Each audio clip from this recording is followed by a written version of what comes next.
Hola, ¿qué tal? Les saluda Isabel Cuervo y hoy vengo a contarles lo siguiente.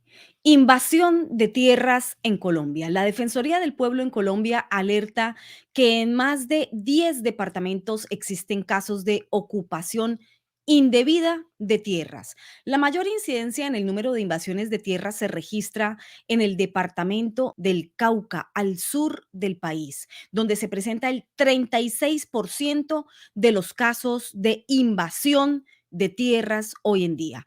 Unas 6.000 familias, así lo calculan, estarían ejerciendo la ocupación de predios en todo el país, en todo el territorio colombiano. Parece poco, pero cuidado, las principales causas de las ocupaciones de tierra están relacionadas con dos puntos específicos. Uno, la primera con comunidades rurales que carecen de tierra y reclaman el derecho al acceso progresivo a la propiedad, y la segunda que vincula las ocupaciones ejercidas por poblaciones étnicas.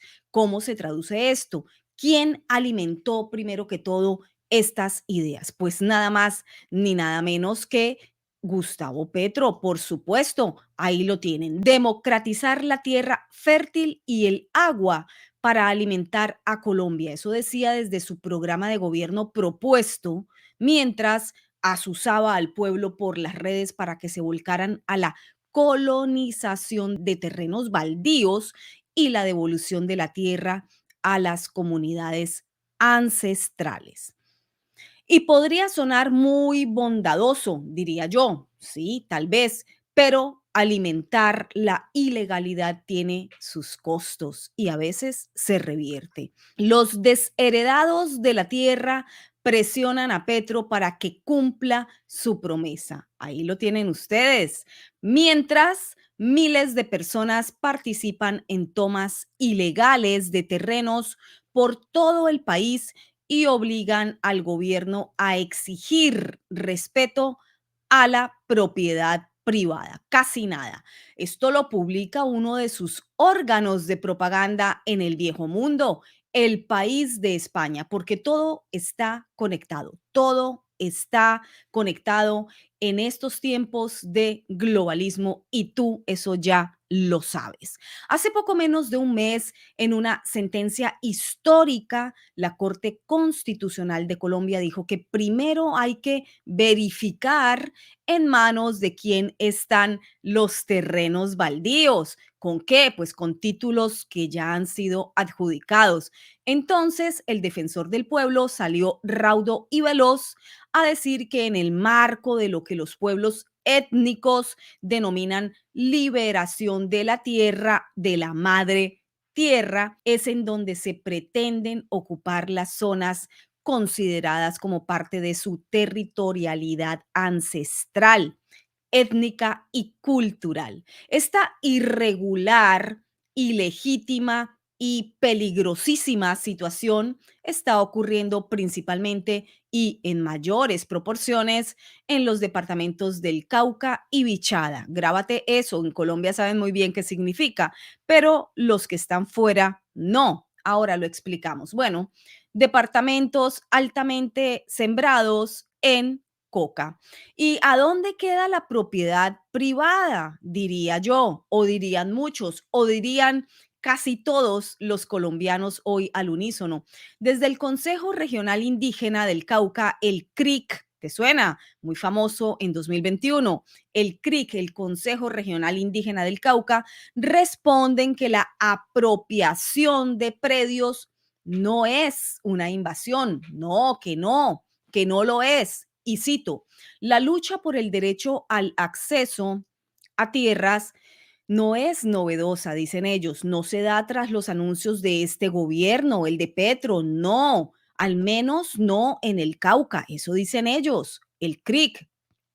Aquí hay una lucha de los pueblos indígenas que viene desde hace muchos años, desde el nacimiento del CRIC, bajo la consigna de recuperar la tierra que las comunidades en su convicción saben, dicen ellos, que les pertenecen. Bueno, ¿a quién? A ellas, a las comunidades indígenas. ¿Por qué? Porque es la madre tierra. Eso declaró un vocero del Consejo Indígena, el CRIC.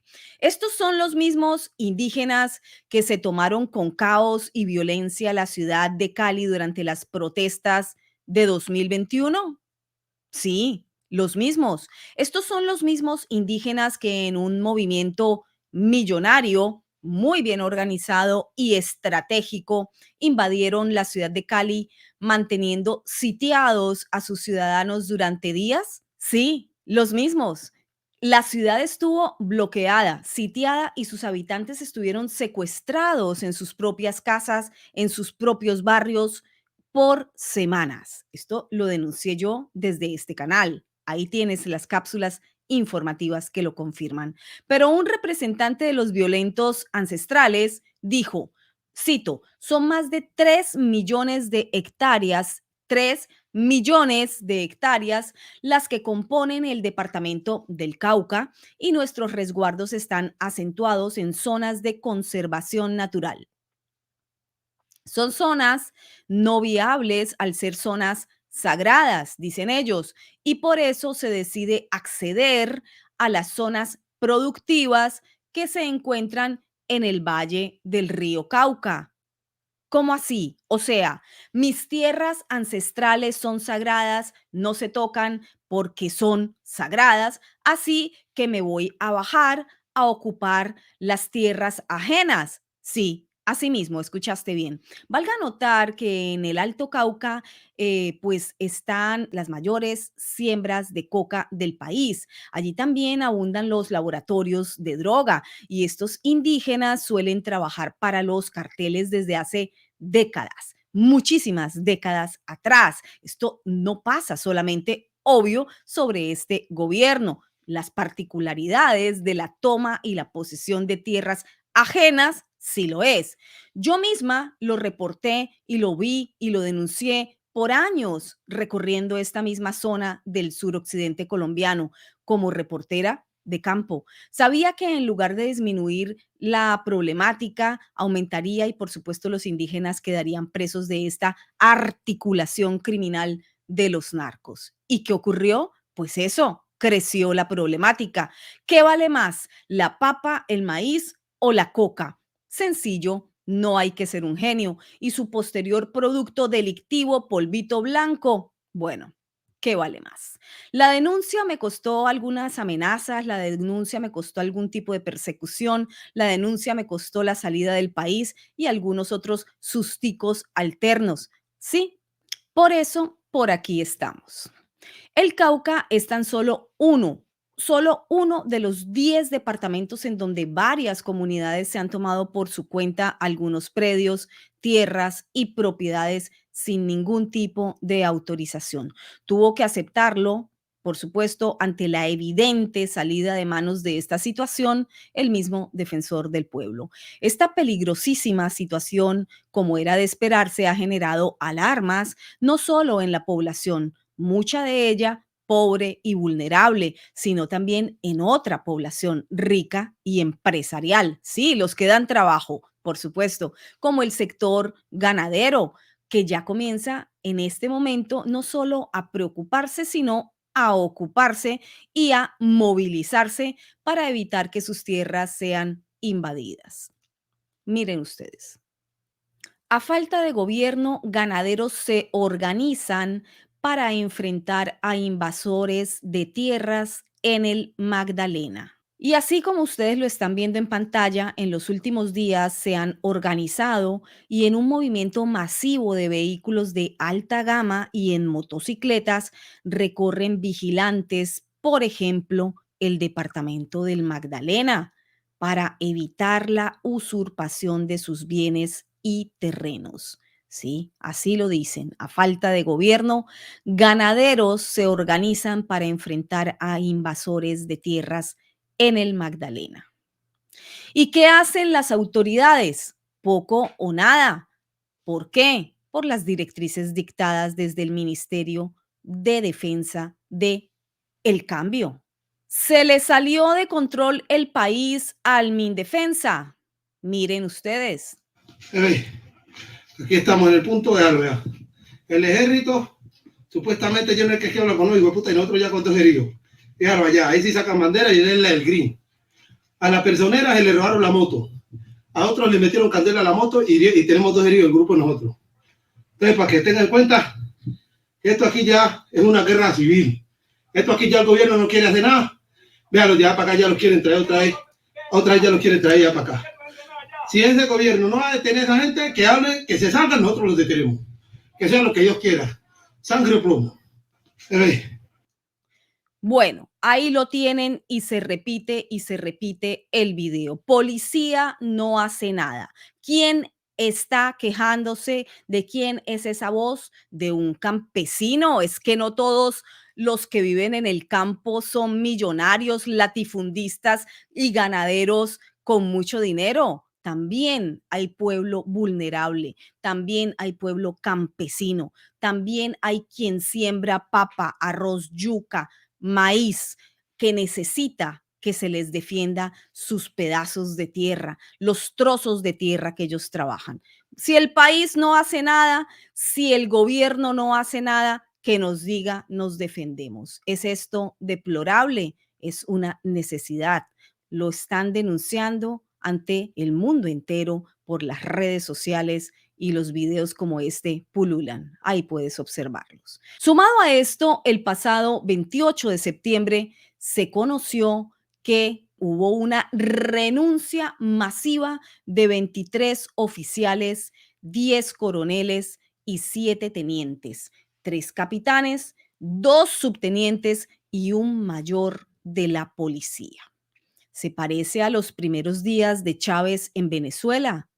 Sí, nos lo explicó el criminalista y expreso político venezolano Iván Simonovis en uno de mis últimos programas sobre los narcosobrinos liberados por Biden, Joe Biden, desde aquí, desde Estados Unidos. Pasa y escucha si aún no lo has hecho, porque te puede interesar. ¿Se parece al desmonte y desfinanciamiento de la policía en los Estados Unidos? Sí, también que sí, todo está conectado. Sigue conectando puntos que tú estás informado. Bueno, ahí lo tienen en pantalla, renuncia masiva de oficiales en la policía. Aquí está la lista de los 23 uniformados que no quisieron estar más en la institución. ¿Qué está pasando? Aquí te lo cuento. La masiva renuncia de policías y militares en Colombia se ha dado como respuesta a los lineamientos dictados desde el Ministerio de Defensa petrista, sí, el del cambio, que dejan casi sin autoridad ¿a quién? A la autoridad.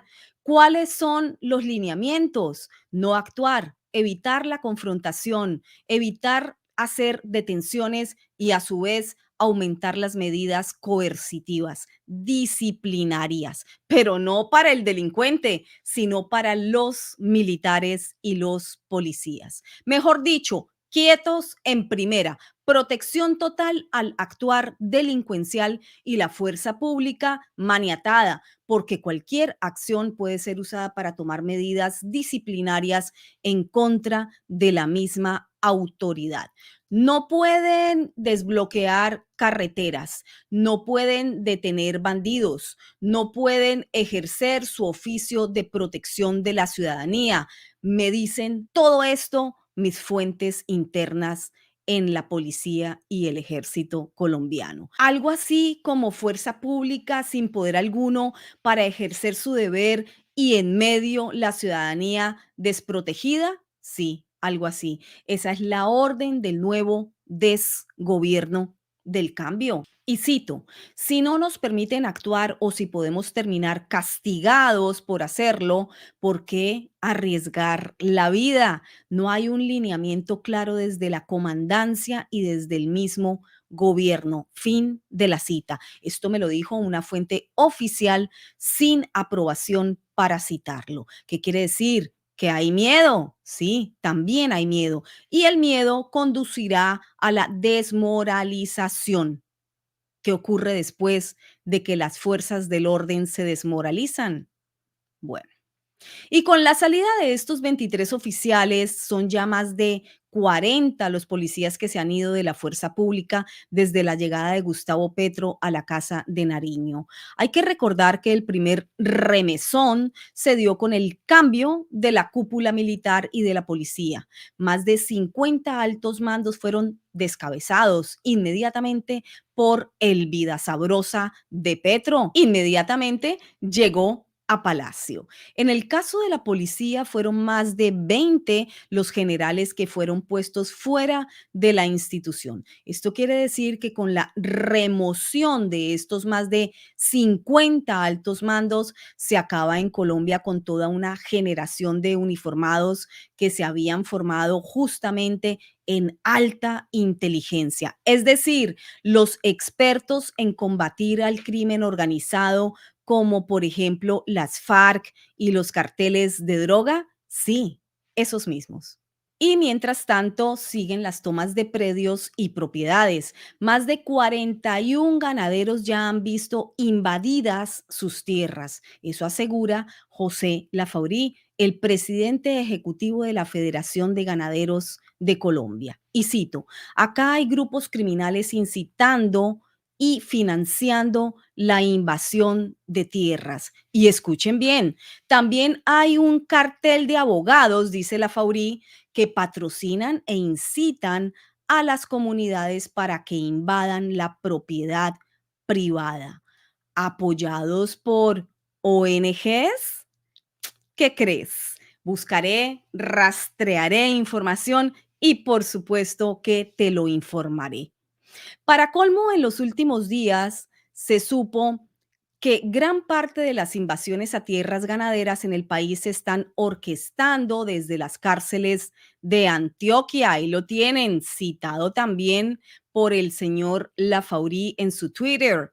Como si todo esto fuera poco, la ministra de Agricultura y Desarrollo Rural, Cecilia López Montaño, notificó que en noviembre se van a entregar y a titular más de 681.000 hectáreas a campesinos, indígenas y afrodescendientes para que puedan sacar provecho de los terrenos fértiles que les serán entregados. Esto es parte de la reforma agraria de Petro. Seguro serán todos campesinos, indígenas y afrodescendientes. Miraremos. No se infringirán el derecho a la propiedad privada, a la ley y la Constitución. Las democratizaciones, como le gusta llamar a estas situaciones al petrismo, las democratizaciones no serán las primeras invasiones y tal vez expropiaciones autorizadas por el Estado de desderecho. Bueno, ya veremos. Y así se va llevando la vida sabrosa en la nueva Gran Colombia, entre plumas de ganso, televisores tamaño mural, microcerámicas, sábanas y tules pagadas con los dineros del pueblo para acomodar con toda la austeridad prometida las casas privadas de Gustavo Petro y Francia Márquez. Total, digo yo, ellos no son los nadie, ellos son el cambio. Aquí nadie estaba engañado, hay que decirlo. Esto estaba más que anunciado. Aquí se ha hecho el trabajo, aquí se ha informado. Advertidos estaban. Hasta la próxima.